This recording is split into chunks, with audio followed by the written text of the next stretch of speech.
Welcome to Crossroads. The U.S. government shutdown is now official. They've shut it down. This is after Congress failed to pass its latest spending bill.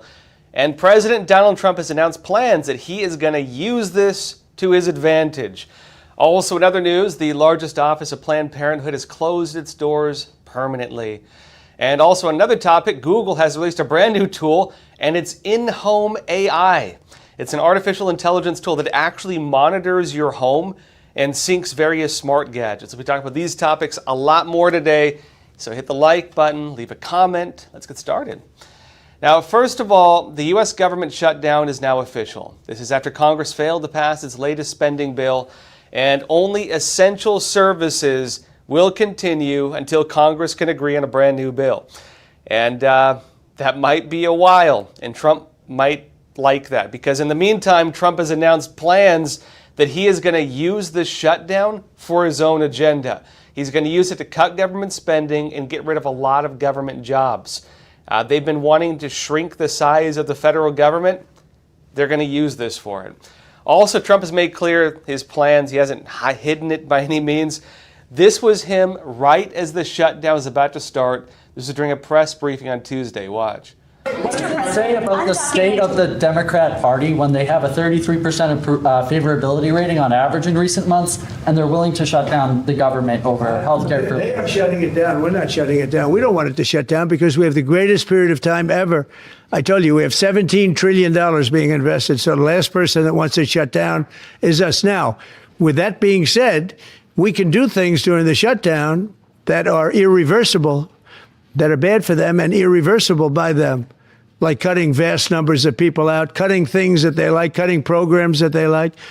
And you all know Russell Vought. He's become very popular recently because he can trim the budget to a level that you couldn't do any other way. So they're taking a risk by having a shutdown because of the shutdown, we can do things medically and other ways, including benefits.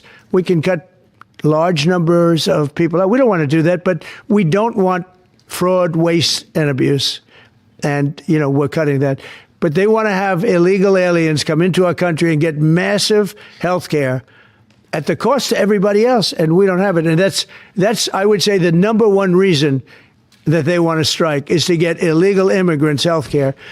And, Gavin Newsom wants that, too, in California, and it's destroying California. We can't have that. We're not going to let it happen. So he's talking about some pretty big changes. He's talking about permanent changes. He wants to use the lockdowns to, as he says, cut vast numbers of people out and cut programs that he just plain old doesn't want. And there's also already arguments on whether or not he can do it. Already there are some movements on the legal side, and they're freaking out. They could soon result in some lawsuits against Trump and his administration. They're trying to block Trump from doing this. One important point on this, some people have suggested, Trump during this time can use executive orders and other things. There actually is a law that they put into place that restricts the president from doing some things like that during a shutdown. But Trump says, hey, you know what? There's a lot of gray area. And within that gray area is where he's planning to do these types of things, including, again, cutting government jobs and spending. But Trump has also directed the Office of Personnel Management, right, OPM, to set this all in motion. They're like the basically HR branch of the government, and they decide who they're going to fire. And Trump is also putting some other big spending on hold. He's saying, okay, you don't want a budget? It's on you. One of the first things he did was actually froze some of the budget in New York City. Now, Russ Vought, who is the Office of Management and Budget Director, wrote on X that, quote, roughly $18 billion in New York City infrastructure projects have been put on hold to ensure funding is not flowing based on unconstitutional DEI principles. On that point also, he specifically pointed out the Hudson Tunnel project and the 2nd Avenue subway. Now, some people are saying, well, isn't that abusive of New York City? What did they do? What did this subway system do? Are you not just hurting New Yorkers? J.D. Vance, vice president, gave some statements on this and basically said that money can be used for money designated to one thing can be used for something else. Money is fungible.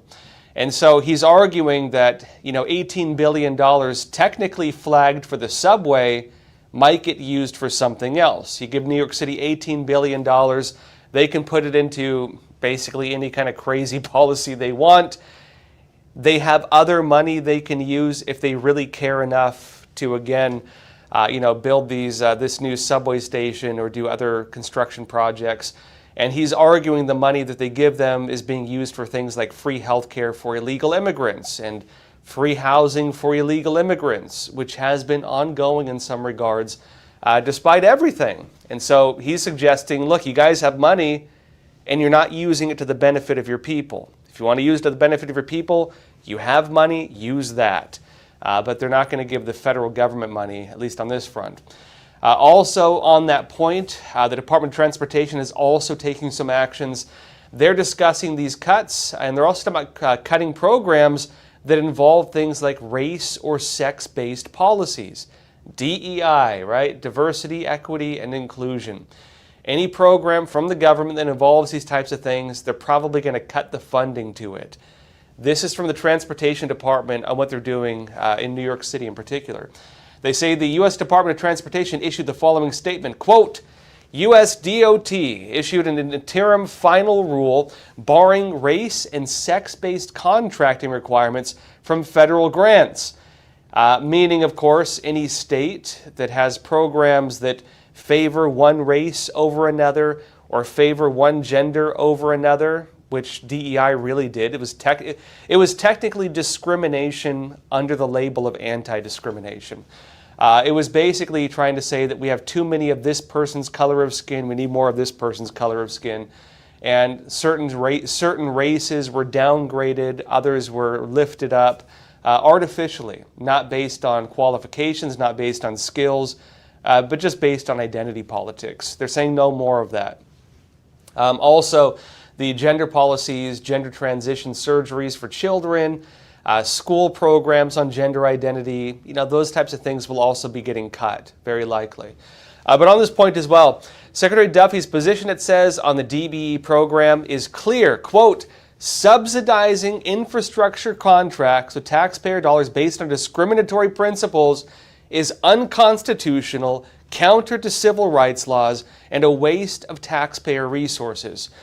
Remember, it's interesting. We're having kind of an inverted discussion on civil rights for a long time.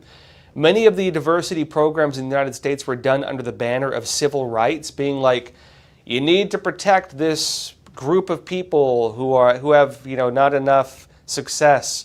And the way they did it was they say, well, we're going to give you more opportunities and we're going to give other races and identities less opportunities. And then people of those other races said, hey, you're discriminating against me. And they said, no, we're not. This is about the equality of outcome, right?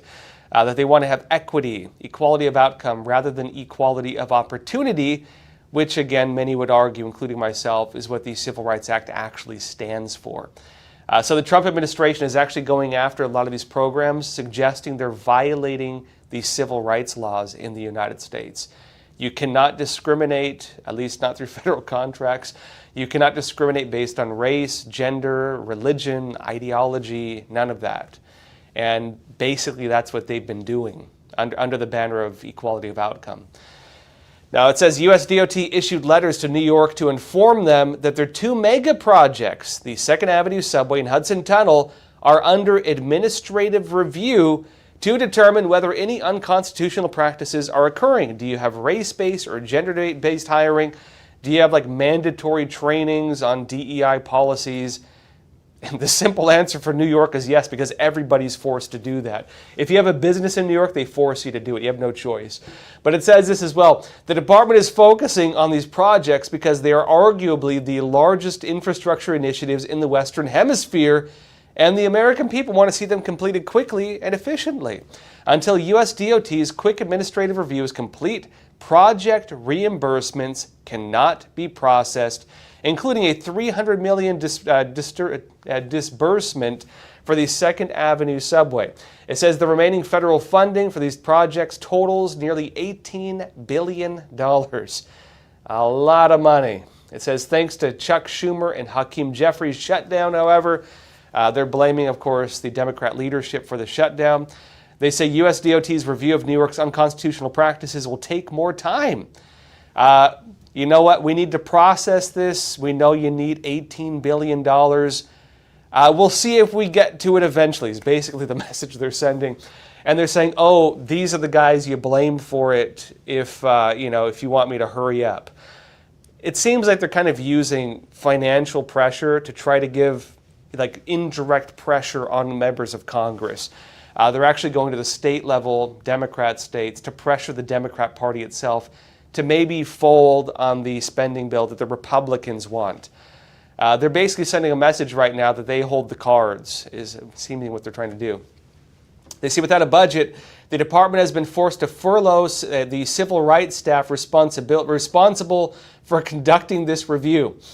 Awkward. Basically what they're saying is that the department that would be in charge of doing the review that would allow New York City to get its money is basically on hold because of the government shutdown. And so until the government shuts down, New York City does not get its money.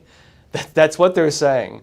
And they say this is another unfortunate casualty of radical Democrats' reckless decision to hold the federal government hostage to give illegal immigrants benefits. On that point, Democrats would argue that they want to give, free health care to all and so on. The Republicans are saying, well, you're not going to give federal money to like illegal immigrants to give them free health care. And that's one of the big sticking points here. Democrats are arguing that Republicans want to cut Medicaid and that type of thing. Republicans are saying, no, we don't. We just don't want you giving it to illegal immigrants. And the gray area is also, they're also pushing unqualified people. If you're not disabled, if you're able-bodied, you can work. They're making you work. No free rides, in other words. And that's kind of the gray area. Now, on the point of all this budget issue, though, there is a big debate on who's responsible for the shutdown. I'll be talking more about this after we come back from a quick break. All right, just to pause here for a super quick moment. You are, of course, watching Crossroads with Joshua Philipp. I'm just here to share a message about American Hartford Gold, my own personal gold and silver bullion dealer. Now, obviously, the recent tariffs have made the markets super turbulent and volatile. With every new piece of tariff news, the markets seem to either crash up or crash down. And of course, it's worth mentioning that these conditions don't only affect Wall Street. They affect all of us through our investments and our retirement accounts. That's why I'd like to introduce you to a company that I trust and I myself use to secure my own savings, American Hartford Gold. They specialize in helping Americans move our assets into something tangible, into something you can actually hold, which is physical gold and physical silver, two precious metals that act as a hedge against all those decisions being made in Washington, D.C. They have an A+ rating with the Better Business Bureau. They have thousands of 5-star reviews, and they make the whole buying process super simple. Your metals can be shipped directly to your door, or you can transfer your current retirement account to a tax-advantaged gold IRA. And the best part is that right now, American Hartford Gold is offering an exclusive offer. When you call them today and you mention the name Joshua, you could receive up to $15,000 in free silver with your initial investment. Take advantage of their special offer. You can either just call them at 877-260-2764 or text Joshua to 65532. All their information will also be down in the description box below. And now, back to Crossroads. Welcome back. There's a big debate on who is responsible for the government shutdown. Is it Republicans or is it Democrats? Now, each side always blames the other when there's talk of a shutdown. But what really matters is how voters view it. What do voters think? Do they think that one side is responsible and the other side is not? How do they view it? Did they want this to happen? Well, the simple answer is Democrats are the ones who blocked the vote. They're the ones who refused to vote on it. On their side, they said that Republicans are responsible because Republicans were making demands that the Democrats could not accept. They blocked it. We have a shutdown. A New York Times poll came out, though. This is with them and CNN. It came out just before the shutdown. And it shows this could actually have a worse political impact on the Democrats. The White House is even posting about the poll, and typically means it's in their interest, right? It shows a political view on, quote, whether the Democrats should or should not shut down the government if their demands are not met. And it actually shows that 43% of Democrats believe their party should not have shut down the government. That's a lot. 42%, almost right down the middle of their party, basically did not want them to do this. They acted against the interests of almost half their party, half their voters. It notes that 92% of Republicans believe that they should not shut it down. Republicans obviously largely don't support the Democrats and believe the bill should have gone through. And roughly 59% of independents believe that they should not have shut down the government, meaning that they also, at least on this one issue, lost support of about half of the independents. Now, we'll see how long this shutdown lasts. Democrats did put a new bill forward. They said, okay, we're going to reopen the government, but it failed to pass in a 47-53 vote.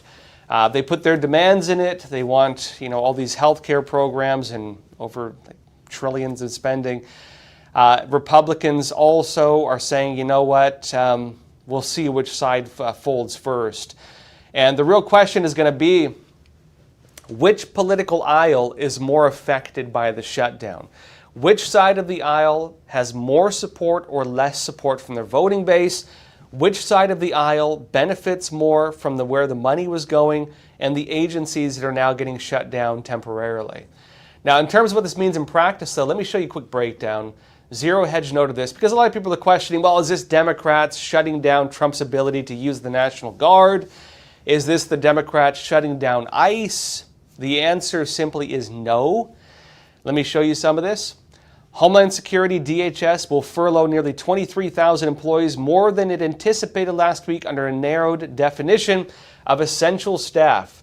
Border, aviation, and immigration enforcement will continue, with most Customs and Border Protection, Transportation Security Administration, Immigration Customs Enforcement, ICE, and Secret Service staff on duty. It is not going to stop them. It notes that disaster relief and fee-funded immigration services will also continue, while research, training, and administrative offices largely shut down. So the middle managers, training, research, they're not getting fired, but they're not going to be working for a bit. It notes the Defense Department, all active duty troops will keep working, though pay could be delayed. That is the challenge with some of this. Even if they still work, they're not going to get their paychecks for a little bit for some of them. It notes that more than 400,000 civilian staff will remain to support combat missions, intelligence, nuclear deterrence, and healthcare. State Department, more than a third of the State Department's 27,000 employees remain on the job. Transportation, air traffic control, and safety functions will continue, and air travel should be unaffected, at least at first, it says. There have been some reports saying that air traffic is having problems after the shutdown. I don't know if I fully trust that reporting because they're not really firing or putting on hold people who are responsible for the main functions with that. Further down the road, if this lasts like a month, you might start seeing effects, but not currently. I think what you're watching right now is some of the air traffic problems, just your normal problems we've had with air traffic recently. Social Security monthly payments, people are saying, well, what about my Social Security? Retirement, disability, supplemental security income benefits will continue during the shutdown. That's going to be funded, it says, by permanent appropriations. So don't worry, you're still going to get that. It's not going to affect that. I know the media is telling you all kinds of crazy stuff. It's not going to affect that, not unless they drag it out for like a couple months, which is going to put a lot of pressure on Democrats because they're the ones who speak more about those programs. It's going to put a lot more pressure on them than Republicans. Education Department, they're going to get hit hard. They note this, already hammered by Trump's attempts to shut down the department completely. Remember, they want to get rid of the Department of Education. They say education will furlough 87% of staff, with nearly all remaining employees in the Office of Federal Student Aid. They've already shut down most of the Department of Education, and so most of what they do right now is like Pell Grants and federal student aid, as it mentions here. A lot of that's going to get shut down. They actually will be heavily shut down.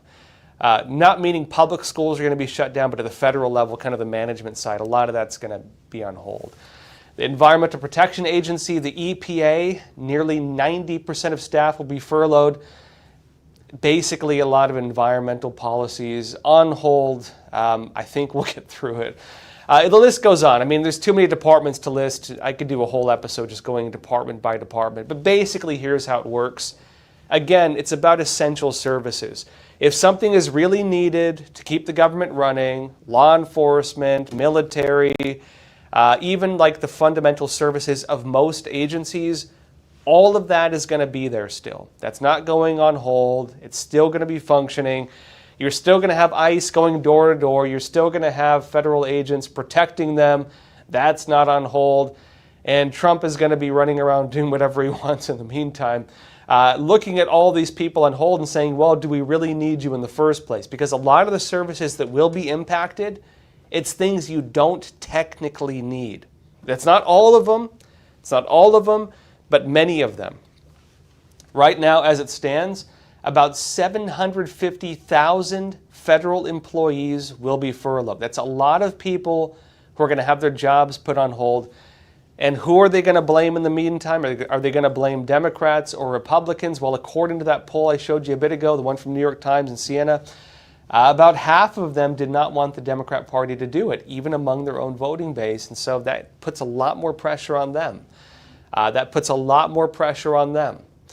There's also talk that Trump may take that, hey, 750,000 jobs, we don't really need them, as a type of recommendation on which type of government job is essential and which one is not.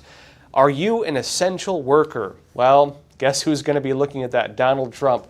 We'll have to wait and see what this means in terms of firing people or cutting jobs.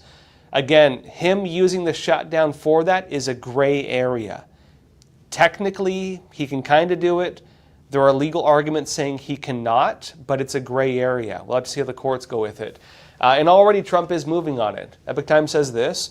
The Director of Office of Management and Budget, the OMB, signaled Tuesday that the government shutdown that began today is an opportunity to carry out mass federal layoffs.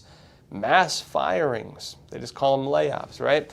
It says, when asked about that report, reports that hundreds of thousands of federal workers could lose their jobs during the process, OMB Director Russell Vought said that the White House has been aiming to shrink the size of the federal government, basically saying, look, we wanted to do this in the first place. This is what we were looking to do, and you basically are letting us do it. Why don't we just keep it shut down forever at this rate? They said this, quote, let it be said, there are all manner of authorities to be able to keep this administration's policy agenda moving forward, and that includes reducing the size and scope of the federal government. And we'll be looking for opportunities to do that, Vought told Fox Business Larry Kudlow on Tuesday. And as the OMB director made those comments just hours before he signed a memo uploaded to social media directing government agencies to shut down while blaming congressional Democrats who voted in the Senate to defeat a House-backed bill to fund the federal government through November 21st. Some of you are wondering why we keep hearing, hey, they're going to shut down the government over and over again. It's basically because rather than pass like a full spending bill, they've been passing partial spending bills. And part of that is because, there are certain things they cannot agree on. They're not doing full spending bills, and they just keep doing like emergency bills over and over again. It's a very strange way they're doing it, but this has been the case for a while now. Now, amidst all of this, Donald Trump is also making some additional statements. And Trump noted, many news outlets talking about this, well, Trump had an object on his desk. This was during his unsuccessful negotiations with the Democrats. And Trump showed everybody. He posted this on Truth Social. Have a look at this. Notice anything on Trump's desk as he smiles at the camera. Notice that hat. That's a Trump 2028 hat, suggesting that he wants to run again for a third term in office. Trump has two of those hats. Each hat sits next to what looks like a glass of Diet Coke, which of course is apparently his favorite drink. That was what he had on the table during those negotiations. He's kind of, it seems, teasing them while he negotiates. Now, in other news, though, the largest office of Planned Parenthood, speaking of shutdowns, they've now closed their doors permanently. The Federalist says this. They say amid efforts from pro-life advocates and conservatives to defund the baby-killing giant. Planned Parenthood's Prevention Park, the 78,000 square foot stair-step tower, once known as the largest Planned Parenthood facility in the Western Hemisphere, permanently closed its doors Wednesday. That's the one that looks like a Mayan temple, by the way, where they, sacrifice people to their gods, which has raised the question of, geez, this kind of looks familiar. Is this, you're killing unknown numbers of infants? Is this human sacrifice? Is that what you're suggesting with your Mayan temple-looking, thing, or Incan-looking temple? It notes that while abortion is illegal after 6 weeks gestation in Texas, Susan B. Anthony, Pro-Life America, reports that Planned Parenthoods in the Lone Star State still refer abortion-minded women for out-of-state abortions and direct them to resources that pay for their travel. Who pays for that? Good question, right? It says Planned Parenthood Gulf Coast controlled the operation of the abortion giant's Houston area facilities and those in Louisiana. But after these Texas closures and the shuttering of both Louisiana facilities, also slated for the end of September because, well, they stopped funding it from the federal government and from the local governments to an extent. It says Planned Parenthood of Greater Texas will take over operations of the remaining 4 in the Houston area, according to Planned Parenthood's website. They don't got the money to keep them all open. Now look, on another topic though, speaking of the way the world is going, artificial intelligence is coming out, bringing brand new things, and Google has a brand new tool. This is Home AI. This is an artificial intelligence tool that monitors your home. It also syncs with various smart gadgets. The U.S. Sun says this. It says Google has upgraded its virtual Gemini assistant for your home. It's using the normal Gemini system. Many people already have it on their phones. If you have if you're using Gemini on your computer, it says you can ask it to fix the dishwasher. No, it's not going to send a robot to fix your dishwasher. It might have some repair functions, but maybe it'll call somebody to come fix it. It can find out when your kids went to sleep. How does it do that? Well, it monitors your children. And it also can check even whether you left the car door open. How does it do that? It communicates with smart devices and it monitors you and your home. And notes the new Gemini for Home launches alongside 3 new smart gadgets, it says, including a brainy Google Home speaker and a pair of connected cameras. Gemini, it says, is the Alexa or Siri-style digital assistant that comes on Android phones as standard. But it says, but you can also access the AI helper on your iPhone or your computer. And now it says Google is upgrading its array of smart speakers, cameras, and doorbells to now work with Gemini instead of the old Google Assistant and calling it Gemini for Home. Now look, there are good things and bad things with all of this, right? On one side, you get a lot of convenience. Every object in your home is a smart object. What does that mean? It's connected to the internet. When smart devices were first coming out, it was the internet of all things, right? That was the way they used to talk about the internet of all things. Every object has some kind of internet connection. Your camera can sync with your phone. Your doorbell has a camera on it synced to the internet so you can monitor people through a camera. You can have your baby monitor connected to the internet so you can watch your child when you're not there. And hackers breach it and sometimes also watch your child. It's kind of creepy. Your computer obviously has it. Your speakers in your home have it. A lot of people have, of course, like Alexa devices where you can say, hey, play this song for me. And it starts playing a song. A lot of convenience, right? The other side of it is when you go from convenience to surveillance and from surveillance to not just convenience, but you gotta have it. You got no choice. And also when it comes to criminal record, files, documentation, foreign espionage, and the whole 9 yards. The big question is all of that efficiency really worth it? I'll ask one question, which is, look at your car. There was a day when you could lift the hood of your car and fix any problem. There was a time when you could lift the hood of your car, you could check your engine, you could take things apart, put it back together. You could buy kits, you could upgrade things.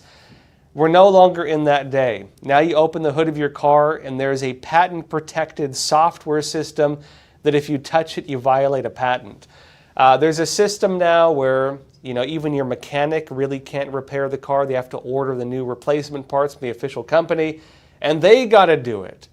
The days of that are over, meaning you no longer control things as you used to.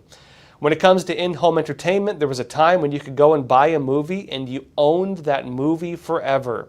You had the VHS, you had the DVD, heck, you had the Betamax way back in the day, and you owned it. You could resell it, you could give it to your children, you could throw it in the trash if you really wanted to, but it was yours to do with as you pleased. It's no longer the case. Digital assets now, you technically do not own them. In fact, they're even warning people now in some areas, when you buy something online, DVD or movie now, anything, you don't actually own it anymore. And so this is the start of something else, which is the age of not actually owning the things that you buy, the age of renting things, the age of not being able to tamper with electronics even if you buy them, and also from there, the risk that while it's voluntary now, in the future it might not be. Because in some countries, it's not voluntary, it's mandatory. In some countries, they're already saying, you know what, everything you do is tracked on the internet, everything you say and do on the internet can be used against you in a court of law. In the UK right now, there's a lot of arguments around a proposed digital ID. And that digital ID passed under the narrative of protecting children from harmful content online, saying, do you want children to be able to view pornography? Obviously, I think most of us would not want that. But now it's also being used for things like, well, do you believe that someone can pray in their mind? Or do you believe that somebody should be able to post their opinions on the internet and that type of thing? Different arguments on their laws when it comes to freedom of speech. Where do you draw the line with that? Is offensive speech illegal? That's the big problem you're having with the rise of that. Not fully passed, but it is an argument. In the United States, also now, we're on the brink of having something very similar, real digital ID. And there are many groups proposing this, coupled alongside digital currencies and other things. Very convenient, makes your life a bit easier, but is the convenience worth the basically giving up of your freedoms? Is it worth the exchange? Is it worth, hey, even for law enforcement, while it may protect you, someone breaks into your home, you know who it was. It can protect you. Maybe, for example, a crime is committed, someone tries to frame you, but you have the video for it. But it can also be used against you. If the law is changed in such a way that goes against what used to be basic rights, and you violate that thing, can it be used as a tool of tyranny? Among the more extreme examples of this would be the Chinese Communist Party, where biometric surveillance, the social credit system, digital currencies, has already created a nightmare hellscape in terms of basic liberties and basic, even freedom of belief. You can't even have your basic religion anymore. That's where things are going. Also, by the way, the Chinese Communist Party recently made a new law. It's now illegal to be not happy on the internet. I'm serious. If you have negative opinions online, it's actually illegal now in China. So that's a way to make the people happy. You just make it illegal to be unhappy, right? All right. That said, questions, comments, anything you want to talk about, leave it in the chat. Let's jump into a discussion. First question, Seymour Butts. You're saying government employees who are furloughed receive back pay when the government reopens. Yeah, it doesn't. I mean, look, some people live paycheck to paycheck. They might have to find other work if this goes on too long, right? That's a hard thing for them. But it's true, it's not like they don't get paid. They still get paid. You say, can you imagine a factory shutting down and laying off their employees, and then when the factory reopens, it pays the employees for the time they were closed? Yeah, it's kind of like going on vacation, right? Yeah, Seymour, I'm glad you mentioned that. It's like getting a paid vacation. The humanity. You're saying this could never happen in private industry, yet here is another great example of how government employees are treated way better than regular employees. How have we let this happen? I agree with you. I would add one thing to it though, which is like most companies, okay, I agree. It's kind of funny that you basically get like a paid vacation every time they shut down the government. There's no penalty for it. I would also say a lot of those people are not like responsible for it. Like, for example, I would want the military guys to still get their paychecks, like, you know, when they come back from being like briefly fired. You know what I mean? People do need to get paid, and if you don't have a stable source of income, it's not a stable job. I do agree that private industry, like, they would never do something like this because that's crazy. It's crazy. But also in private industry, you don't have like every year where your bosses get together and decide whether they shut the company down for like, you know, indefinitely. You know what I mean? Like your bosses don't get together like once a year and say, hey, should we shut the whole company down and put everybody out of work for like a month or maybe, honestly, not that long, maybe a week, and then not pay people. And they're like, hey, great idea. Then you just have to like deal with it. Like private companies, at least none that I've ever seen, they don't deal with that, but the government does. And so, you know, it's a rough point. I would also say, though, that without any kind of clear repercussions for shutting the government down, what's stopping them from doing it, right? I don't think there's any kind of real repercussion for it, which is why, by the way, there are some people proposing bills to say members of Congress should not get paid when the government shuts down because they're technically the ones who do it, right? And so maybe they should not get paid when the government shut down because they're doing it to others but not to themselves. I would actually add one thing to that, though, that it is harmful to them politically. And I think that's where the real, like, politically, when they have to weigh whether they do things. Remember, usually it's not an individual acting on their own.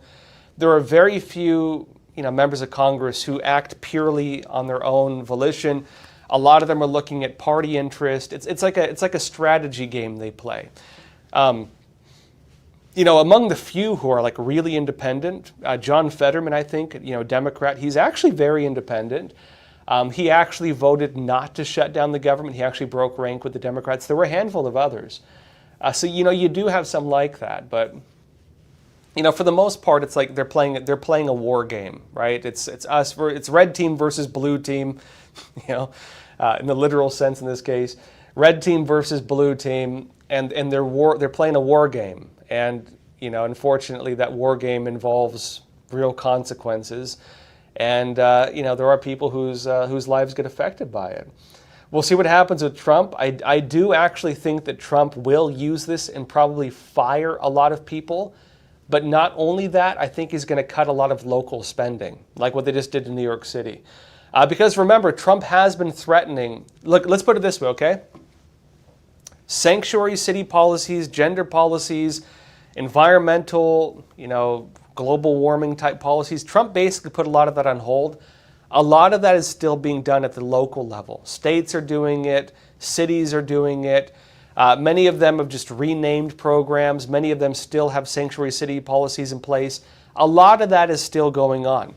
Trump has been threatening, but not really doing. He's been threatening to say, if you continue doing this, we will cut federal funding to you. Keep on doing that. We're not going to pay you. And they haven't made good on that threat for the most part. To an extent they have, but not for the most part. What he just did to New York City, where they just put on hold $18 billion, like, that's him doing it. He could go to California next. They've done a little bit of that there, and they might do it because now this is the big issue. Again, back to that war game, back to that big political game, Trump can now do that, and he can politically blame the Democrats, the Democrat leadership, at a time when about half of the Democrat voters did not support what their leadership did. And most Republicans stand by the Republicans. So politically, this will not be damaging to the Republicans, probably. And Trump is basically now saying, okay, not only can I do what I wanted to do now, but I can make my enemies look bad while I do it. And Trump does seem to regard some of them as his enemies, right? And that's the way he's playing it, I think. E. Frago, you're saying Dems willing to shut down government for more handouts to illegals. Yeah, it's a bad image. Like, it's a really bad image. On the Democrat side, they are saying otherwise. They're saying, no, we're not trying to shut down the government because we want Medicaid for illegals. We're shutting it down because we want everyone to have access to health care.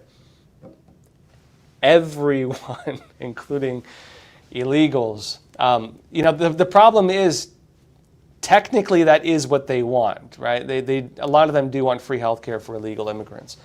In some places, they even have all these services, and they've been trying to turn that back on as Trump has been trying to shut that off.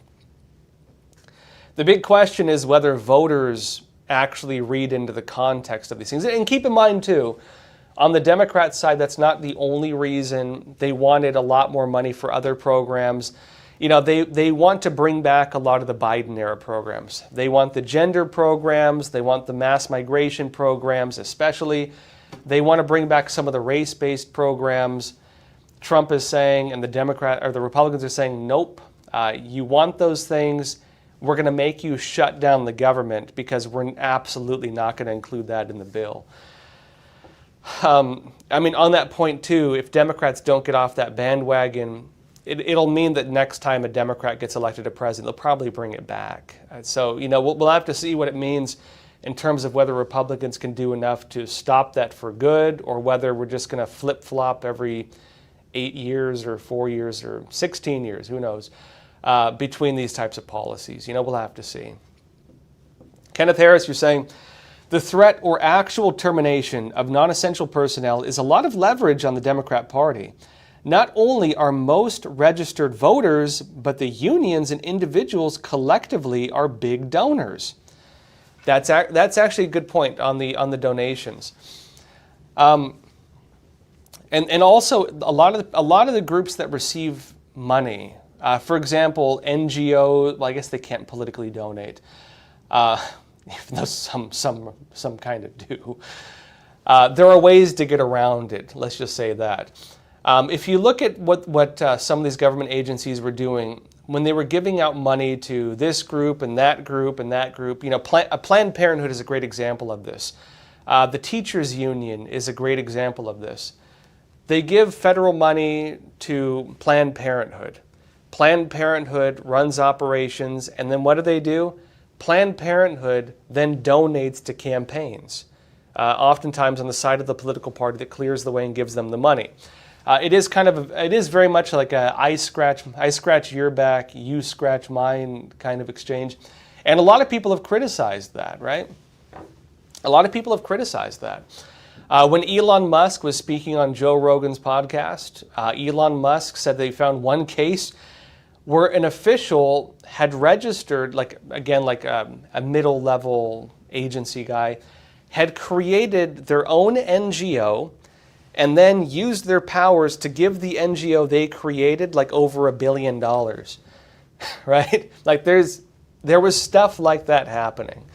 Or for example, an official has their husband start up a nonprofit and then passes a bill that delegates money to that nonprofit, and they make out like bandits, right? Like you have a lot of that was going on. A lot of that has now been exposed, but a lot of that was going on. And so to Kenneth Harris's point, even aside from that, there's also the issue of just the fact of like who are these people losing their jobs. You do have a way overrepresentation of Democrat voters within Washington. A lot of that's government employees. So we could assume based on that a lot of government employees do lean more Democrat. And it is true that if you look at donations, a lot of money comes from, a lot of donations to the party comes through that. So that does impact them, not just in terms of, ideological support. It impacts them on financial support, especially coming into the midterm elections. B. Douglas, you're saying, people need to realize that these new technologies are not for your convenience. It's all about surveillance and data. Yeah, and there's a meme that was going around for a while, right? And it's like the average consumer when a new electronic comes out and they're like, oh, great, I want the latest gadget. And then there's your guys who actually work in the tech industry, like people who work in code and people who get in the nuts and bolts of technology. And like the meme was like, the router starts making a sound and the guy pulls out a gun. Like the average consumer is very excited when a new device comes out. They're very on the front lines. Oh, this new feature. People who really know technology are the opposite. The real funny part is if you meet somebody who works in high tech, a lot of them are like borderline Luddites. Like they really do not trust technology. Like they really do not trust it. Same thing with a lot of people who work in especially cybersecurity. A lot of the hacker guys, super distrustful oftentimes of technology because they see the other side of it. When you're on the other side of it, you see the criminal underworld tied in with all of that. Not just like hackers and scammers. You see like foreign spies.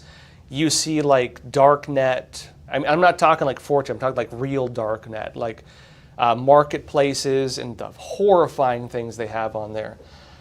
I'll talk briefly about that. There's the surface net, which is, this is on the surface net. YouTube is on the surface net. Most of what we enjoy is on the surface net. Then there's what's called the deep web. The deep web is the back end of the internet. That's where you have databases, password protected things. It's a lot of it's basically all the databases, data, all that stuff. Like more than I believe it's like 98% of the internet would be deep web. It's the internet not accessible by the average user.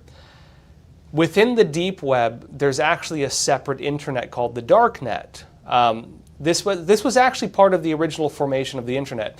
It was originally created by the Navy. Actually, I believe it was the Navy. It was actually originally created by the Navy, and you need to use things like a Tor browser in order to access websites within the dark net. This gives a more anonymous, more decentralized internet, and there are some legitimate uses of it. I know, for example, not so much these days, but early internet. There are people, for example, in countries that deal with a lot of censorship. People would go on the dark net and they'd have websites, there are chat rooms, and they could connect with people, share news, and get information they can't get in their countries. That was taking place on the dark net. Then you had people start up marketplaces. One of the biggest ones would be the Silk Road. The guy who called himself Dread Pirate Roberts. Trump actually pardoned him. That was framed as being like, oh, the darknet marketplace. That was one of the least bad darknet marketplaces. They sold drugs. They allegedly had like assassins on there. A lot of it was government agents posing at this so they could arrest people. It wasn't. A lot of it people would argue was not legitimate, right? There was that kind of thing on there. It was mostly a drug market. There are invite-only websites on the darknet that change their websites frequently. I know this because I used to have a really good contact who ran a business where he would actually gain access to these things. He'd use what he called sock puppets, fake accounts, access them, and make friends with the owners and so on. And what he would do is if like a hacker stole data, oftentimes they go for sale on those things. Like they sell access. One of the records he showed me was access of all the naval tracking systems for the U.S. military for sale on the darknet. Another one was like cell phone data access through like many countries in Latin America. What he was telling me is that oftentimes gangs and cartels will buy that. They'll buy the ship tracking data so they can, their traffickers can avoid Coast Guard or whatever else like that. That was for sale in the darknet, like the actual darknet. The phone systems, he told me cartels, they often buy stuff like that because it's how they find snitches, it's how they find phone records, and it's how they decide, when they want to kill somebody. They get their phone records. They just buy them off the darknet. It's a lot of stuff like that, right? But you also have really horrifying stuff, murder videos, like people, like the Russian mafia used to do a lot of that. Really graphic things like that, child pornography, like that's on the dark net, like the actual dark net. And so for guys who really get into cybersecurity, you know the dark side of technology. Guys who get into cybersecurity, you know that electronic baby monitor, that it can be used for really disgusting things, because you've worked in cybersecurity and you've seen cases where hackers are selling access to surveillance of people's homes, and you have perverts buying camera access for children's bedrooms. I know guys who've dealt with that, like, monitoring these types of criminal networks. You know that Chinese hackers are getting access to people's cell phones or digital cameras, and they're monitoring people and using it for targeting. You know that it's being used for cyber theft. You know that gangs are using it. You know that governments use this kind of thing for mass surveillance, not even just mass surveillance, but even sometimes altering evidence, planting evidence. I'm not talking about US government, but there are, the CCP does that, for example. Planting evidence, sometimes altering data, altering evidence, even on your computer sometimes. That they do this kind of thing in order to frame people. There's religious surveillance, ideological surveillance. And so guys who get involved, who really know how technology works, are extremely, extremely distrustful of it. Because, we all talk about, 1984, we all talk about, the dystopian future. And a lot of people say, wow, that'd be terrible. A lot of people who work in cybersecurity, they say we're already in it. Yeah, it's terrible. We're already living in it. It has already happened. I knew a guy who wrote a book about car hacking. He actually wrote a book about it. Do you know that you can hack a lot of modern vehicles and you can control the acceleration and the steering wheel? You can kill somebody by seizing control of their car using very basic techniques for hacking. You can actually control their vehicle. And there are some who believe that people have killed people like that. I've seen hackers demonstrate how they can overheat the battery on a laptop and cause the lithium-ion battery to explode. There have been experiments on older versions of MacBooks where they've done that. There's new analysis coming out saying they could do it to electric vehicles. They could cause the car battery to explode using a cyber attack. I knew a guy.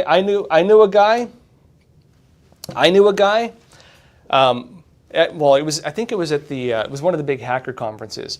There was a guy who demonstrated, and he did it to himself. He hacked his own insulin pump. He was a diabetic, and he demonstrated on himself that he could remotely hack his insulin pump and give himself too much insulin and kill himself, meaning he could do it to somebody else. You can hack a health device and kill somebody.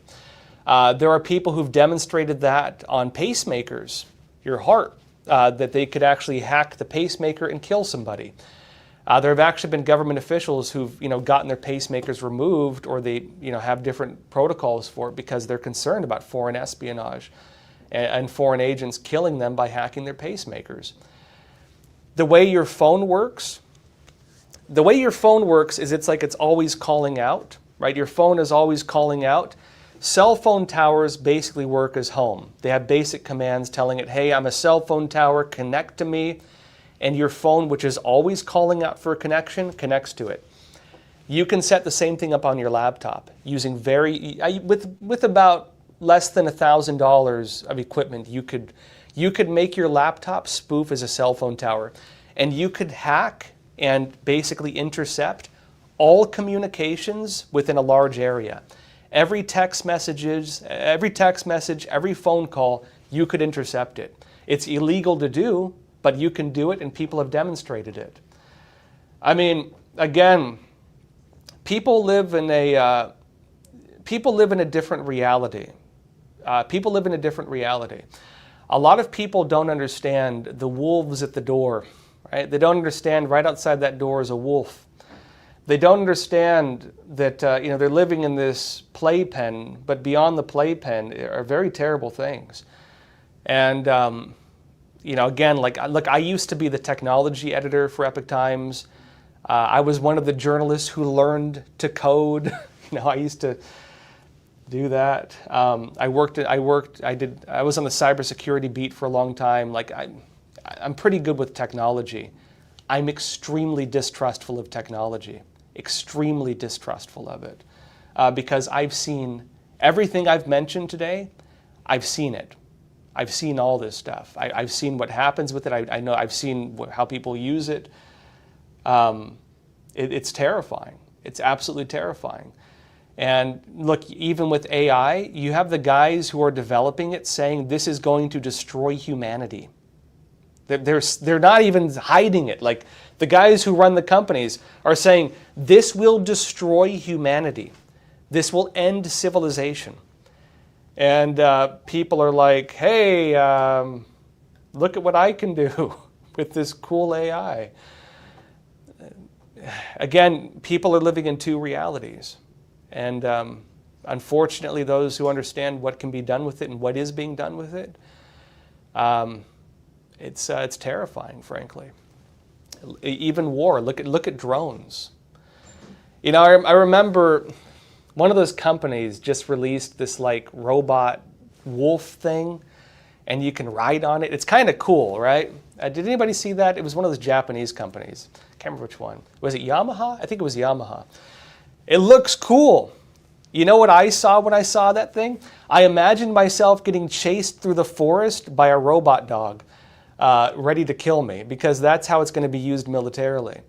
You have drones now that are basically how wars are fought. Not even the big ones. They're working on micro drones now. That's the way war is going to be fought. There's the consumer side of it, and we can all cheer it on and say, hey, that's so cool. People are going to weaponize it. People are going to weaponize it. And technology already being used on even low-tech battlefields like Syria. You have not seen these things get used for terrorist attacks yet. I hope we never do. But there are terrifying things you can do with remote guns, with drones, that would make your average shooting, I don't want to minimize it, but you could do terrible things that would be very hard to counteract using modern technology. And luckily, we've not seen it done yet. I hope we never do, but that's the way things are going. I don't know. How do we get off this bandwagon? Right? How do we get off this bandwagon? I don't know. I do hope that something is done to get us off this bandwagon, because the way technological advancement is going, life is not getting better. Right? We think it is not. Remember how life was before cell phones. Life was great. Remember how life was before the internet. It opened a lot of doors, I agree. I can have a program. Look, if we didn't have the internet, I'd be broadcasting on a pirate radio station. I'd find a way. But life was better.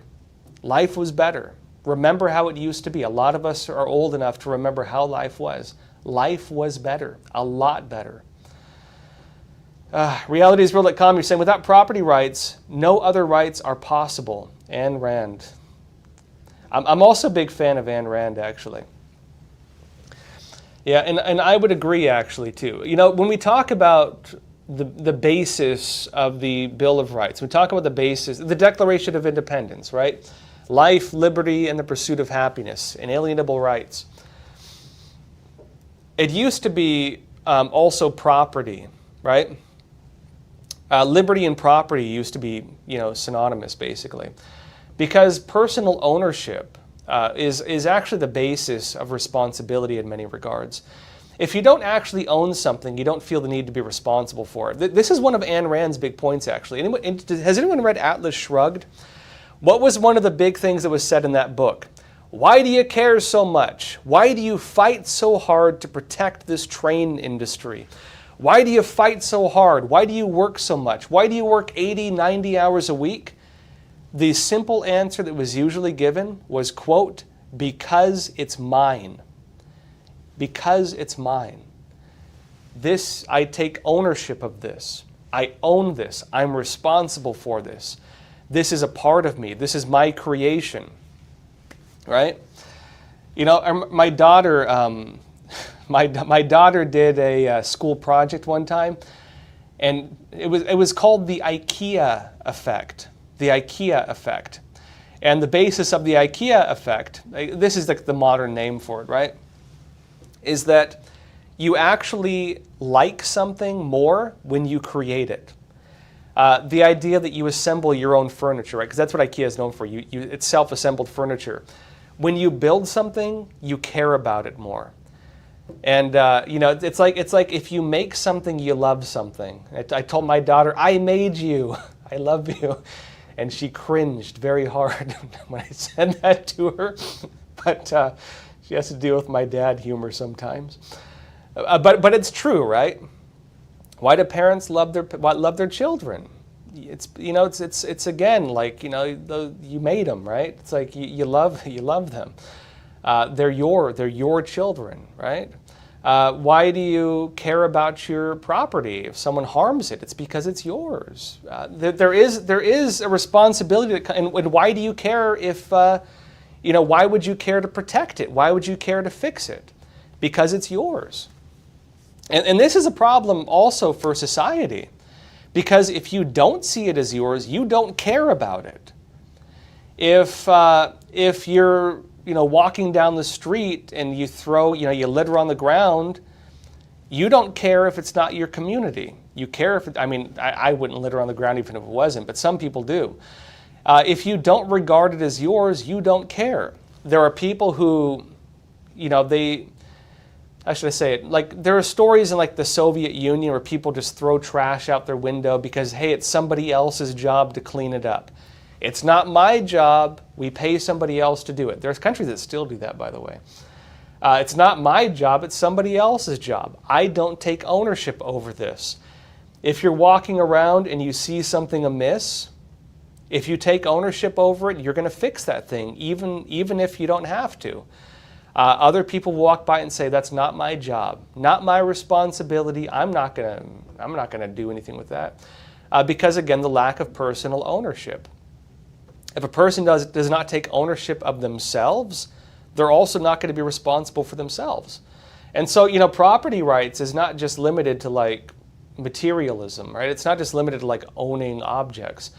It's also linked to how much you care about the well-being of the things around you, which, you know, Ayn Rand's book, Atlas Shrugged, really focused a lot on that, actually. You know, why do we care about things? Because it's ours, right? Because of personal ownership. All right, everyone, that said, we're going to have a great show tomorrow, prime time. I'm finally back, so be sure to join us. In the meantime, let me know in the chat what you think. Do you think that personal responsibility can exist without property rights? I want to hear your take on it. Do you think people will take responsibility for things that they have no ownership of? And do you think that they will still do it? Because that's one of the views of the groups that propose the elimination of property rights, that people of their own volition will just care enough to take care of it. I would argue that we can look at societies that have done that, and broadly the answer has been no. But I don't know. Do you think it can be done? Let me know in the chat. I want to hear what you think. That said, if you have not yet, please do not forget to subscribe. It does help us on the algorithms. Give us a like and let me know in the comments what you think. That said, thank you so much. We'll not have a normal episode tomorrow, but we will have prime time. So join us again for prime time tomorrow night. That said, as always, please take care of yourselves, stay informed, and stay free. Thank you.